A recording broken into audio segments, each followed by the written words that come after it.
Assalamualaikum. Welcome to our channel नॉवेलिस्तान Urdu novels library. कैसे हैं आप सब लोग?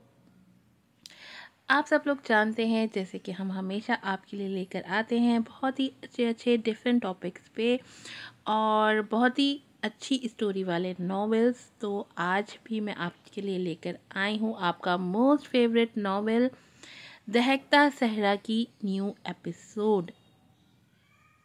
मुबारक हो। आखिरकार जुन्नून उसामा के 6 साल की हिजरत ख़त्म हुई। जो वो दहकता सहरा में नंगे पैर घूम रहा था 6 साल से, आखिरकार ये जो उसका सफ़र है वो ख़त्म हुआ और उसको ज़रनीन मिल ही गई। भले से ज़रनीन जो है उसका मिजाज बिल्कुल भी जो है ना नीचे नहीं आ रहा, लेकिन बहरहाल दोनों का निकाह हो गया और जुन्नून की 6 साल की हिजरत जो है वो इख्तिताम पजीर हुई। देखते हैं आज क्या होता है एपिसोड में। जल्दी से एपिसोड को लाइक कर दें, वीडियो को लाइक कीजिएगा, शेयर कीजिएगा, रिव्यूज़ दीजिएगा और बेल आइकन को ज़रूर प्रेस कीजिएगा ताकि तमाम एपिसोड की नोटिफिकेशंस आपको वक्त पर मिल सकें।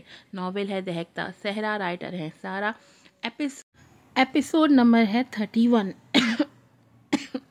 वो यकटिक उसका चेहरा देखते रह गए जो उन्हें बताकर अब खासा पुरसुकून लग रहा था। वो यकीन करते भी तो कैसे जो कल तक किसी के फिराक में जुनून की हद तक पागल था, आज किसी को ब्याह कर ले आया था। बेयकीनी तो यकीनी थी, लेकिन उसका पुरसुकून चेहरा कुछ और कह रहा था और साथ से चादर में छुपी वो लड़की खासी खौफजदा लग रही थी।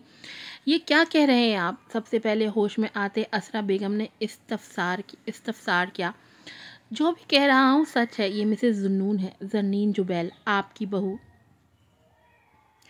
उसके हाथ को जोर से दबाते वो गहरे लहजे में बोला। उसके लहजे में कुछ था जिसने जरी समेत सबको भौंचका करके रख दिया था। वो अपने हाथ पर उसकी गिरफ्त से ही सख्त हरासा थी कि इन सब की हवनक चेहरे उसका रहा सा एतमाद भी ख़त्म कर गए। कपकपाती टांगों समेत वो बमुश्किल खड़ी थी और चादर में छुपी पेशानी अर्क आलूद थी। लेकिन आपको हमें बताना चाहिए था उसामा। जर्री की हालत और उसका नाम सुनकर अब की रजब साहब किसी और के कुछ कहने से पहले संजीदगी से बोले, हुआ सब बहुत जल्दी में हुआ तो बता नहीं पाया। आज मेरे रानिया तुम भाभी को मेरे रूम में छोड़ाओ और मेरे साइड ड्रॉ से एक ब्लू पिल निकाल कर उन्हें दूध के साथ दे देना। ये बीमार है, चला देता। खुले दिल से मुस्कुराया था। उनके सवाल का जवाब देने के बजाय वो नरम मगर दो टोक लहजे में रानिया को हुक्म दे गया। उसकी बात पर जरी ने करंट खाकर आपके मजे हो गए देखा था। मासूम चेहरे को चूमते हुए नरमी से रजब साहब भी चुप साथ उसका मासूम चेहरा और भूरी आंखें किसी ऐसे शख्स की याद दिलाती। हल्के से उसके हाथ को दबा कर आने पर वो नरमी से बोलता नजरें फेर गया, गोया ये ऐलान था कि वो अब जा सकती थी। ठीक है, फिर मैं निकलता हूँ, मुझे साइड पर भी जाना है। वो चुपचाप रानिया खाली करते वो तलहा को जोर से चुमता, उसकी घबराहट उसे पोर्च में चार से देख कभी भी उसके पीछे गई थी। अल्लाह हाफिज। गेट पर रुकते मुड़कर उसकी रोशन पे छानी चूमते वो हाथ हिलाता उसे खामोशी की तरफ बढ़ गया। साथ चलता देखो उसकी घबराहट को कम करने के लिए उसकी दोस्ताना लहजे में गोया हुई गाड़ी पर। तो सोचों में गुमजरी ने चौंक कर उसके मली चेहरे को देखा। वालेकुम अस्सलाम। बमुश्किल मुस्कुराते वो धीरे से बोली। खिड़की से बाहर देखते आज भी उसका दिल उदास था। एक गिलास दूध में आए भाई के कमरे में। दिल उस कसक उदासी को खत्म नहीं कर पाया था। शायद किसी ऐसे हैरानगी से जरी को देखा था उसे उस कसक में आवाज कर गया था। सरल से किचन में गया। उसके दिल पर बड़ी शान से बराजमान हुआ करता था। रानिया के साथ कमरे में दाखिल होते खुद अपनी निगाहें साकित हो गईं। गुजरे वक्त के साथ वो उसी लम्हे में कहीं कैद हो गई थी जिससे रिहाई पाना मुमकिन नहीं था। लेकिन आज उस शख्स की मौजूदगी कभी दिल का देखते हुआ करती थी, मगर अब तो उसकी गैर मौजूदगी चमकता फर्श किंग साइज बेड ब्लैक और ग्रे थीम से सजा जरी की मौत ने उसे बिल्कुल जामिद कर दिया था। पहले दिल के हाथों मजबूर होकर सोचा कि उससे राब्ता कर ले, मगर जरी की मौत ने जैसे उसके गिर्द अना की दिलकश लॉन कुछ भी तो आम नहीं था। 6 सालों में वो वहां से निकल ही नहीं सकी बड़ा अजीब लग और रही सही कसर उसकी गैर मौजूदगी ने पूरी कर दी। लेकिन ऐसी कहां गया कोई नहीं जानता था और जो जानते थे उनसे पूछने की वो कभी हिम्मत ही न कर पाए। ये दूध पी लें, साथ ये टैबलेट है, फिर आप वो शख्स उसके अंदर अपनी जड़ें इतनी मजबूत कर गया था कि वो चाहकर भी उन्हें आवाज पर होश में घर वालों के लाख खाने के बावजूद शादी के लिए रजामंद ना हुई। बेजान होती शायद अंदर कहीं वो सरल से लौट आने की कपकपाते हाथों से बमुश्किल उसने दूध का गिलास संभालते मैं जानती हूँ मैं तुम्हारी मुजरिम चादर उतार दे और शावर लेकर फ्रेश हो जाएं। जितनी बड़ी सजा तुमने मुझे दे दी है। बोली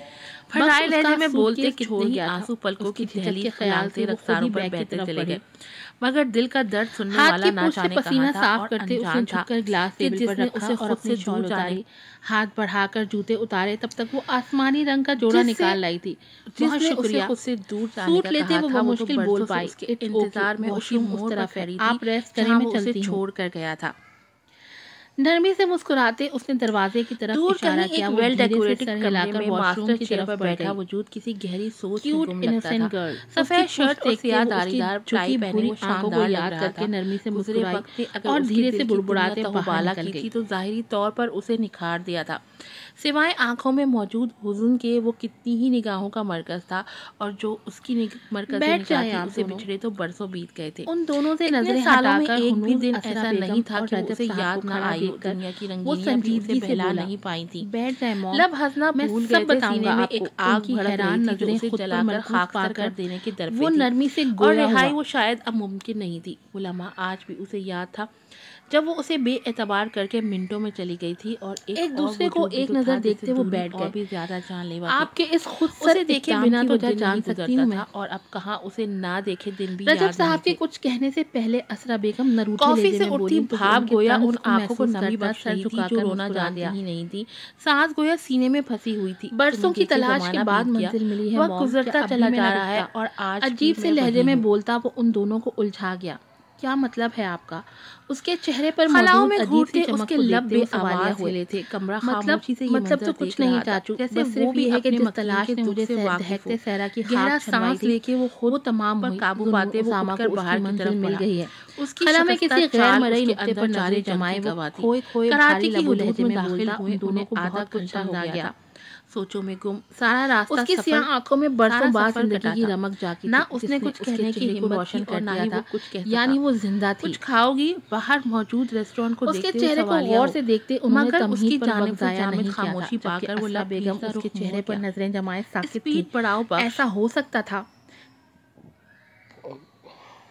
सर्द लहजे में उसे हुक्म देकर जिसकी मौत ने उसे हर शय से बेगाना कर दिया था वो आज जिंदा मुजस्सम उनके सामने थी। एक पल और इस बात पर यकीन करना उनके लिए बहुत मुश्किल था। क्या कुदरत यूं भी मेहरबान होती है? करे वो भला क्यों कर उसे वो जिंदा थी। वो हैदराबाद में अपनी बुआ के साथ गाड़ी सिग्नल उन्हें इतनी जल्दी दाएं तरफ तक पहुंचा बैठा था।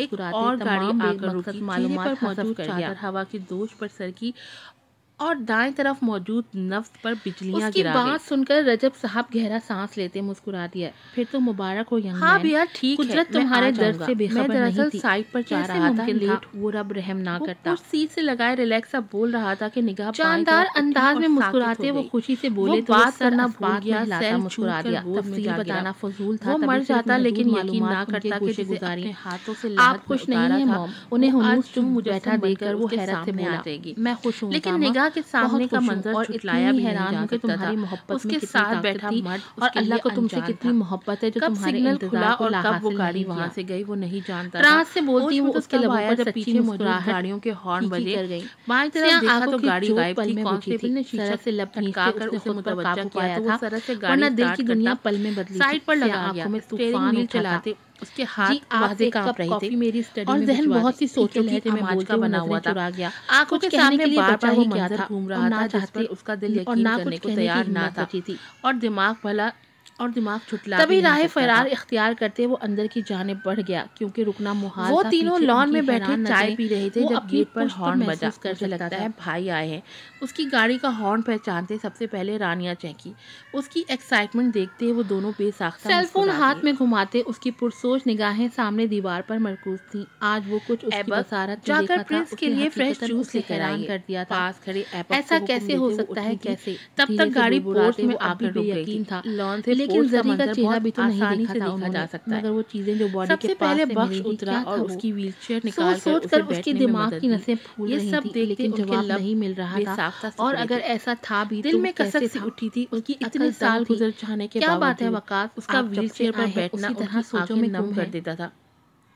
असरा उन्हें यूं गमज़दा देखकर वो उनके कंधे पर हाथ कब लेकर आती अभी यहाँ लहजे में बोले तो उन्होंने सरस बना देख हैरत से बोली। उसकी बात पर वो बेसाख्ता चौंका। हाँ नहीं सब ठीक है, सरस से संभल कर मुस्कुराया। रानिया चहककर उसकी तरफ बढ़ी ही थी कि साइड टेबल पर निकलते हाथ बढ़ाकर उसे पास कदम मुंजमद हुए। ब्राउन सूट पहने स्याह चादर में छुपा वजूद उन तीनों को साकित कर गया। बगौर उसके चेहरे को देखते वो मशकूक थी।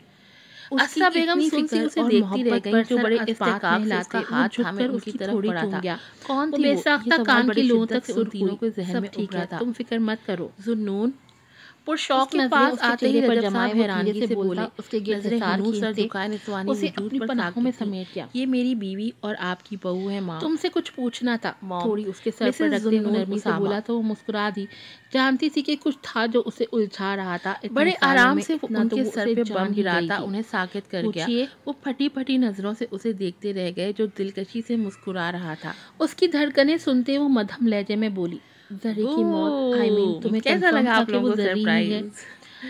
अभी बात उसने शुरू नहीं की थी कि वो झटका खाकर जोर से लगा है। वो तो हैरान रह गए बनी थी, 6 साल में बरसों के जख्मों से खुरन खींचा था। एकदम से अपनी बीवी लेकर आ गया। ऐसी ही अजियत महसूस हुई नई एपिसोड के साथ जिक्र सुन के, वो जो कभी दिल के बेहद नजदीक हुआ करती थी। ऐसा ऐसा क्यों बोल रहे हैं? बूंदे लहजे में वो बमुश्किल बोल पाई। आंसू भल भल बहते चले गए। उसकी ऐसी दगरदू हालत ने वकास को शर्मिंदा कर दिया।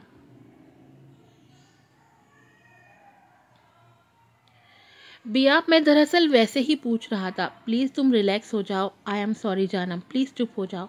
उसके आंसू साफ करते वो उसे अपने सीने से लगा गया। लहजा सख्त पशेमान था। वो उसका सहारा पहाकर बिखरती चली गई। मैं सख्त शर्मिंदा हूँ बिया, प्लीज़। उसे हिचकियों से लरसता महसूस करते वो उसकी कमर सहलाते नदामत से बोला तो वो उसकी शर्ट मुट्ठियों में जकड़ती खुद को संभालने लगी। इट्स ओके, मैं बस ऐसे ही। सर उठा के अपने आंसू साफ करते वो बमुश्किल बोल पाई तो वो बेखुद होता झुककर उसकी सूजी आंखें चूम गया। मैं आइंदा नहीं पूछूंगा। Now relax. भारी गंभीर लहजे में बोलते वो धीरे से मुस्कुराया।